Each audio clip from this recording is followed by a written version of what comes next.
Thank you for coming to this program. Today, I'll be talking about the origin or root of words in English language, which is called etymology. The origin, that is study of the origin or root of words in language is called etymology. Etymology, etymology. So, why is this important for us? Because if we want to understand, when we read books, contemporary books, and books written some years ago, sometimes it conveys different meanings, understanding. You see people reading the same book, we come back with different understanding. Because some, when they read it, they're able to go research and see the intent on how the words were used at the time it was written. They have an understanding of it. But why others who are not privileged to go and search for the application of those words at the time the books were written, we have different interpretation based on contemporary findings or contemporary meanings. So that's why it is very important for us to search for the origin or the root, that is passage of how the word evolved into the language you are using. Because language is dynamic, it evolves with time, it changes, it's modified. The meaning of the word and the purpose or the situation they are being used. So when you have that understanding, then it gives us ability to understand adequately the passage it is being used and the purpose or the message that is being transmitted by such words. Though this program is very short, it's not exhaustive enough to dive into how languages, how all the words in English language is being used. I want to make one example of it with time.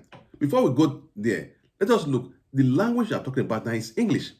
How does English came to be as a language? It is very important for us to know this. So that will help us to understand its usage, the evolution of the language, of the words. So English was a language spoken by people of England many years ago. But now English has taken over almost the entire world. Either directly spoken or indirectly used in many countries of the world today. In England, though then England was not the name of the place called, this was just a couple of islands in the northern hemisphere of Europe here. So there were many islands, there were many people living in those islands. They will have the original people living there. We have the Irish, the Celtics, the Scottish, they were living there. Then later, there were people who migrated into those islands. The Scandinavians, which are the Danes, the Swedish, the Norwegians, moving through war, conquest, and expedition and hunting. So also the Germans, the French, which also came in to occupy different parts of those islands that makes up England then. You see, I hope you heard about the word Anglo, Saxons, the Jutes, the Frasers.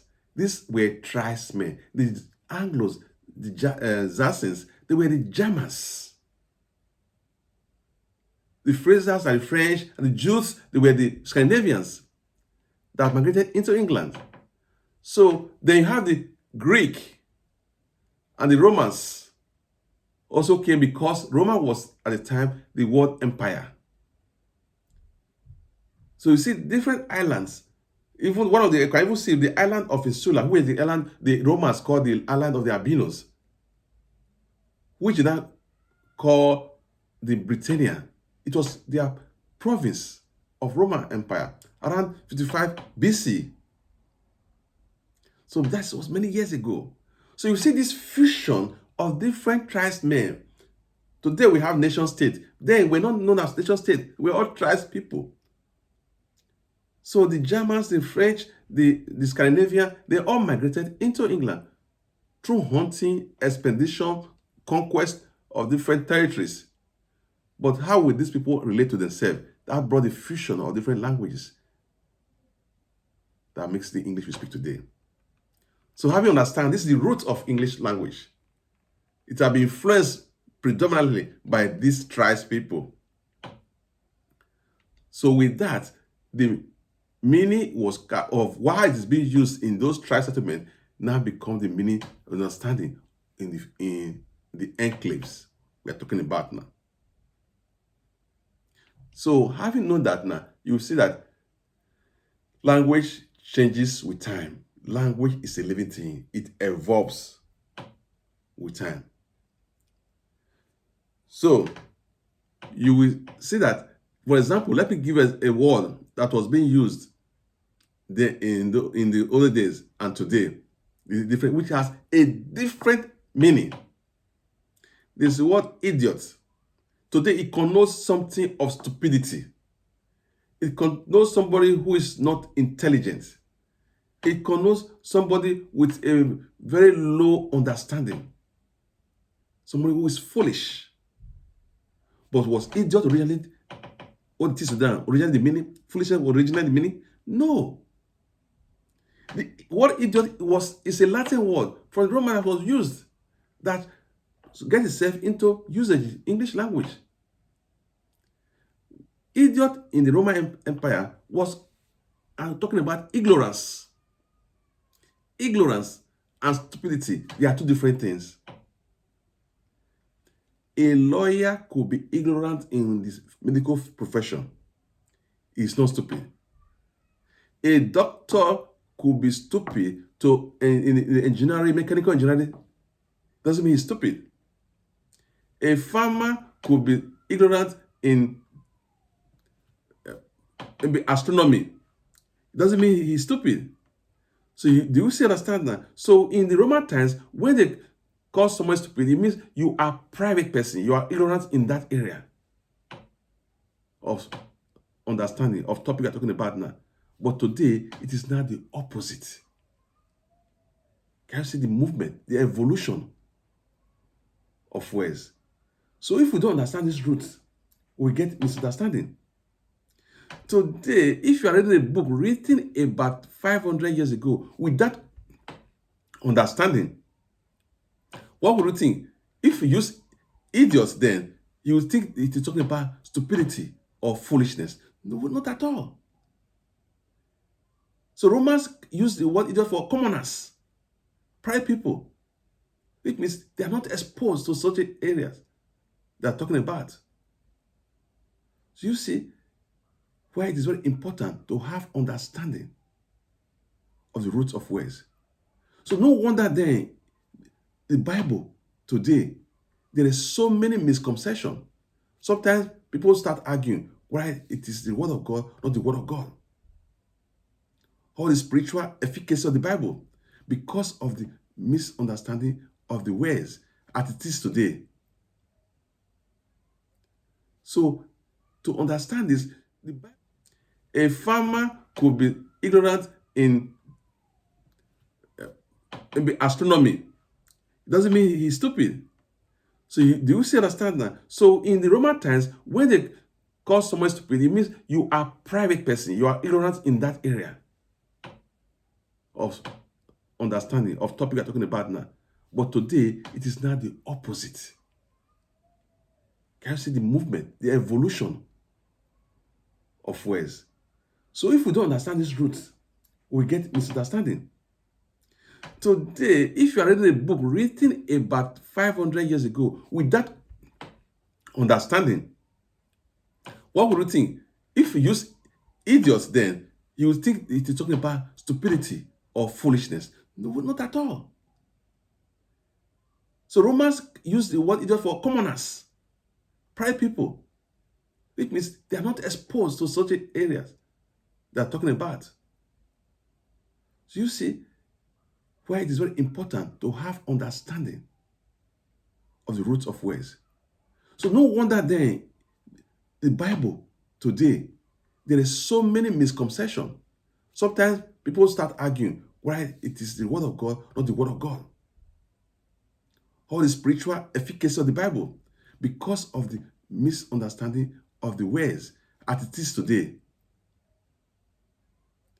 So, to understand this, the first complete English Bible translation was made in 1382 by John Wycliffe and his followers. Though there was other translation, different scroll, but the first complete one was 1382, which is about 600 years plus. So if those translation was made, the words that is being used then, you are reading it today now, it is bound to give you a different understanding and meaning.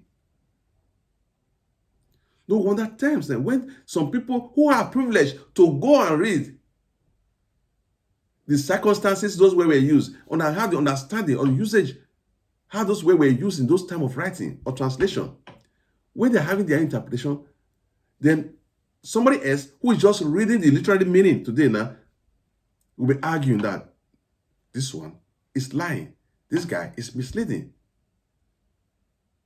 So it is very important, especially as this Bible is a book of worship, a book of spirituality. So it is very important when we get into a situation where we are not satisfied, when there's a conflict of interpretation of how the words are used in the Bible, it is very important for us to look at the origin of the word is concerned. In such a way, we will get understanding, adequate understanding. We understand how words are being used at that time. What was the purpose? How do people understand such words in that time? When we do, there will be a minimal misunderstanding or conflict of interpretation of the words in the Bible. I believe if we apply this, we'll be able to have understanding of most things that we talk that's causing misunderstanding among Bible scholars today. Thank you very much. And may God continue to expand our knowledge and understanding. I see you again in another edition.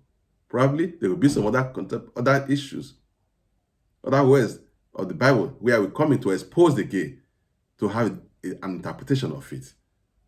Though I use idiot here now. So I will go practically into the Bible. So that is